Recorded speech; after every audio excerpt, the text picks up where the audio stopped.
আসসালামু আলাইকুম ওয়া রাহমাতুল্লাহি ওয়া বারাকাতুহু ইন্নাল হামদালিল্লাহ ওয়াস সালাতু ওয়াস সালামু আলা রাসূলিহিল কারীম قال الله تعالى في كلامه المجيد أعوذ بالله من الشيطان الرجيم بسم الله الرحمن الرحيم وقرن في بيوتكن ولا تبرجن تبرج الجاهلية الأولى أو كما قال الله تعالى في كلامه المجيد সম্মানিত দর্শকবৃন্দ সকলকে শুভেচ্ছা ও স্বাগতম ধন্যবাদ। আপনারা বুঝতে পারছেন দেখেই আমার পেছনে রয়েছে বাংলাদেশের অন্যতম বিখ্যাত একটি নদী যমুনা নদী। গত দুদিন আগেও আমি এখানটিতে এসেছিলাম এবং এখানেই গত দুদিন আগে যে পরিমাণ পানি ছিল তার থেকে পানির পরিমাণটা এখন অনেক বেশি এবং পানিটা বলা যায় পানি এখন বেড়েই চলেছে এবং অল্প কিছুদিনের মধ্যেই আমি যেখানটিতে দাঁড়িয়ে রয়েছি ঠিক এখানটিতেও পানিতে টইটম্বর হয়ে যাবে। তো সকলকে ধন্যবাদ জানিয়ে আবারও ধন্যবাদ জানালাম। তো এখন আমাদের আজকের যে আলোচ্য বিষয় যেটা নিয়ে আলোচনা করব সেটি হচ্ছে পর্দা বিষয়। আল্লাহ সুবহানাহু ওয়া তাআলা সূরাতুল আহজাবের এই 33 নং আয়াতে পর্দা সংক্রান্ত বিষয়ে নবী পত্নীদের বিশেষ করে নবীর স্ত্রীদেরকে উদ্দেশ্য করে রাসূল করিম সাল্লাল্লাহু আলাইহি ওয়াসাল্লামের স্ত্রীদেরকে সম্বোধন করে যে কথাটি বলেছে, আল্লাহ সুবহানাহু ওয়া তাআলা বিশেষ করে নবী পত্নী রাসূল করিম সাল্লাল্লাহু আলাইহি ওয়াসাল্লামের স্ত্রীদেরকে উদ্দেশ্য করে মূলত এই আয়াতের মধ্যে যে কথাগুলো বলেছেন, যে কথাটি বলেছেন সেটা হচ্ছে ওয়াকারনা ফি বুয়ুতিকুন্না, তোমরা তোমাদের গৃহে অবস্থান করো, ওয়ালা তাবাররাজনা তাবাররুজাল জাহিলিয়াতিল উলা, এবং জাহিলি যুগের ন্যায় বর্বরতার যুগের ন্যায় তোমাদেরকে বাহিরে প্রদর্শন করো না। এই আয়াতে কারিমা থেকে মুফাসসির কেরাম দুটি বিষয়কে উল্লেখ করেছেন। এক নম্বর বিষয় হলো নারীদের প্রথম কর্তব্য হলো তারা গৃহে অবস্থান করবেন, ঘরে থাকবেন। আর দুই নম্বর তাদের করণীয় হলো তারা বাইরে বের হতে হলে তারা বর্বরতার যুগের ন্যায় মূর্খতার যুগের ন্যায় নিজেদেরকে প্রদর্শন করে অর্থাৎ বেপরদাভাবে তারা বাইরে বের হবে না, বরং পর্দার সঙ্গে তারা শালীনভাবে বাইরে বের হবে এবং তাদের যাবতীয় কর্মগুলো তারা সম্পাদন করবে। একই সূরার 53 নম্বর আয়াতে আল্লাহ সুবহানাহু ওয়া তাআলা বিশেষ করে রাসূল করিম সাল্লাল্লাহু আলাইহি ওয়াসাল্লাম স্ত্রীগণের নিকট থেকে তাদের বাড়ি থেকে কাউকে কোনো কিছু আনার প্রয়োজন হলে বিশেষ করে সাহাবীদেরকে তারা কিভাবে আনবে এবং কিভাবে তাদের সেই জিনিসটাকে পর্দার অন্তরাল থেকে চাবে এই বিষয়ে আল্লাহ সুবহানাহু ওয়া তাআলা উল্লেখ করেছেন।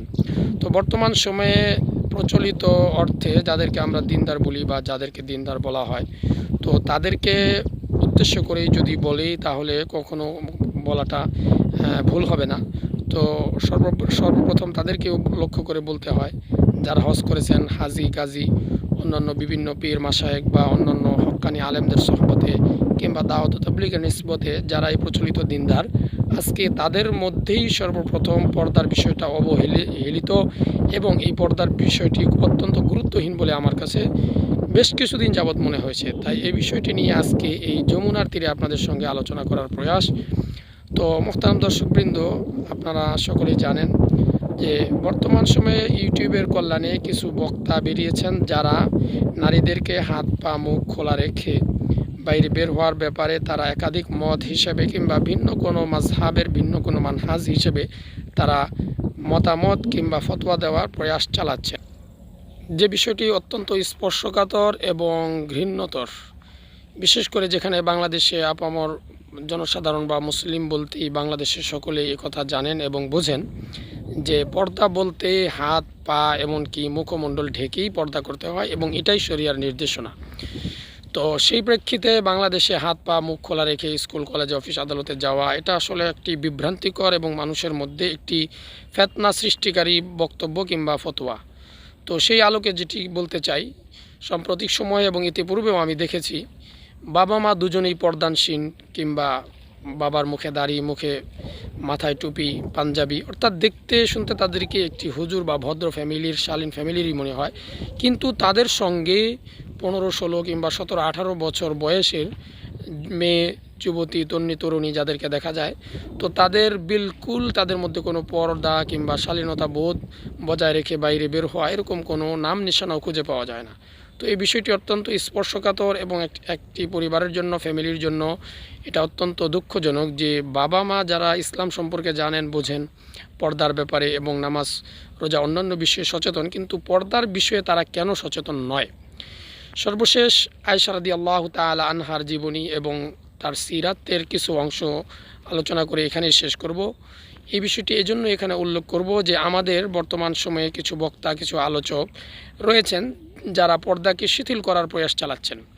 তো তাবাকাত ইবনে সাদের 24 কিংবা 47 নং পৃষ্ঠার মধ্যে আম্মাজান আয়েশা রাদিয়াল্লাহু তাআলা আনহার একটি ঘটনা বর্ণিত হয়েছে। সেখানে তাবিঈ ইসহাক রহমতুল্লাহি আলাইহি, যিনি আয়েশা রাদিয়াল্লাহু তাআলা আনহার সঙ্গে একবার কোনো এক মাসআলা নিয়ে, কোনো এক বিষয় নিয়ে জিজ্ঞাসা করতে এসেছেন।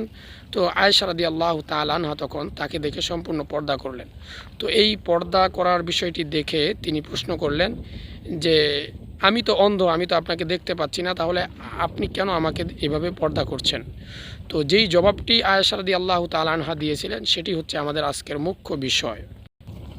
সে বিষয়টি কী ছিল? আম্মাজান আয়েশা রাদিয়াল্লাহু তাআলা আনহা তিনি বলেন যে তুমি তো আমাকে দেখতে পাও না, ঠিক আছে, তবে আমি কি তোমাকে দেখতে পাচ্ছি না? অবশ্যই এই একটি বিষয় আমাদের জন্য বর্তমান সময়ে দলিলযোগ্য এবং নির্ভরযোগ্য, যে আয়েশা রাদিয়াল্লাহু তাআলা আনহা এই কথাই বোঝাতে চাচ্ছিলেন যে তুমি হয়তো পর্দা করছো না বা তুমি হয়তো আমাকে দেখতে পাচ্ছ না, কিন্তু আমি তো তোমাকে দেখতে পাচ্ছি। এর দ্বারা যেটি বোঝা যাচ্ছে যে পর্দা করা নারীদের জন্য আবশ্যক। ঠিক এখান থেকে আরেকটি বিষয় বুঝে আসে, সেটি হচ্ছে ইউটিউবের মধ্যে যে সকল ছেলে মেয়ে বা যে সকল নারীরা বেপর্দাহীনভাবে তারা ইসলামের নামে এসে নিজেদেরকে প্রদর্শন করছেন, এটি কি জায়েজ হবে?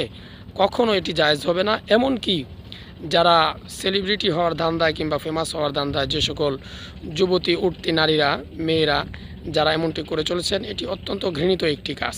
তাই সে সকল বোনদের উদ্দেশ্য বলবো যে আপনারা যারা অতীতে করেছেন এর জন্য তওবা করুন। ভবিষ্যতে আপনারা ইউটিউবে ভিডিও করার জন্য অন্ততপক্ষে পর্দা এবং শালীনতা বজায় রাখবেন, এবং নিজেদেরকে ফেমাস করার জন্য কিংবা সেলিব্রিটি হওয়ার ধান্দায় নিজেরা এই ফরজ বিধান পর্দাকে লঙ্ঘন করবেন না।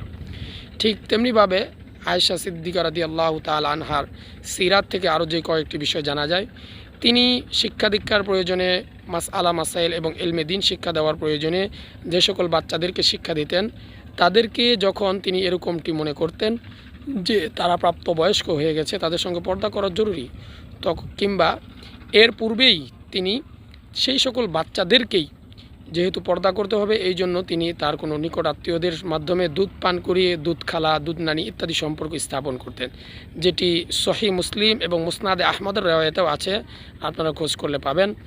তো সম্মানিত দর্শকবৃন্দ, এছাড়াও আয়েশা রাদিয়াল্লাহু তাআলা আনহা, যিনি হজের মৌসুমে হজরে আসওয়াদকে চুম্বন করা থেকে বিরত থাকতেন শুধু এই কারণেই যে তার পর্দা লঙ্ঘন হবে এবং তিনি পর্দা যথাযথভাবে পালন করতে পারবেন না। ঠিক এমনিভাবে আয়েশা রাদিয়াল্লাহু তাআলা আনহা তিনি পর্দার ব্যাপারে যথেষ্ট গুরুত্ব দিতেন, এবং তার সিরাতগুলো হলো আমাদের জন্য পর্দার ব্যাপারে আমাদের নারীদের জন্য, মা বোনদের জন্য অত্যন্ত আবশ্যকীয় এবং জরুরি, এবং এখান থেকে আমাদের জন্য শিক্ষা নেওয়া যে পর্দার গুরুত্বটা কতটুকু। নামাজ, রোজা, হজ, যাকাত এগুলো যেমনিভাবে ফরজ, ঠিক তেমনিভাবে পর্দাটিও আমাদের জন্য ফরজ এবং গুরুত্বপূর্ণ।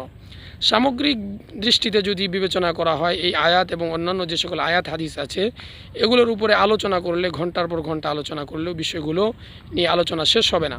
তো সর্বশেষ যে কথাটি বলতে চাচ্ছি, রাসূল কারীম সাল্লাল্লাহু আলাইহি ওয়াসাল্লাম বলেছেন, লা ইয়াদখুলুল জান্নাতা দায়্যুস, অর্থাৎ হাদিসের ভাষ্য অনুযায়ী দায়্যুস কখনো জান্নাতে প্রবেশ করবে না। আর দায়্যুস বলা হয় ওই এমন ব্যক্তিকে যিনি তার অধীনস্থ মা বোনদের, নারীদেরকে বেপরদাভাবে চলাফেরা এবং অশ্লীলতার ব্যাপারে কোনো প্রকার নিষেধাজ্ঞা করেন না, এবং তাদেরকে বেপরদা এবং অশ্লীলভাবে, উদ্ভটভাবে ঘোরাফেরা করার ব্যাপারে তিনি সহযোগিতা করেন। তাই আসুন আমরা নিজেরা পর্দার ব্যাপারে আরও সচেতন হই, এবং এ ব্যাপারে আমাদের মা বোন, স্ত্রী, পুত, কন্যা যারা আছে তাদেরকে আরও সচেতন করে তুলি, এবং আমাদের আগামী প্রজন্মকে আমরা নিজেরা যেভাবে ইসলামের ব্যাপারে সচেতন, ঠিক তেমনিভাবে আমরা আমাদের ভবিষ্যৎ প্রজন্ম, আমাদের মেয়েদেরকে, আমাদের অন্যান্য মা বোনদেরকেও আমরা উৎসাহিত করি। আল্লাহ সুবহানাহু ওয়া তাআলা আমাদেরকে এই কথাগুলো বুঝে সঠিকভাবে এগুলোর উপরে আমল করার তৌফিক দান করুন। ওয়া মা আলাইনা ইল্লাল বালাগ। আসসালামু আলাইকুম ওয়া রাহমাতুল্লাহি ওয়া বারাকাতুহু।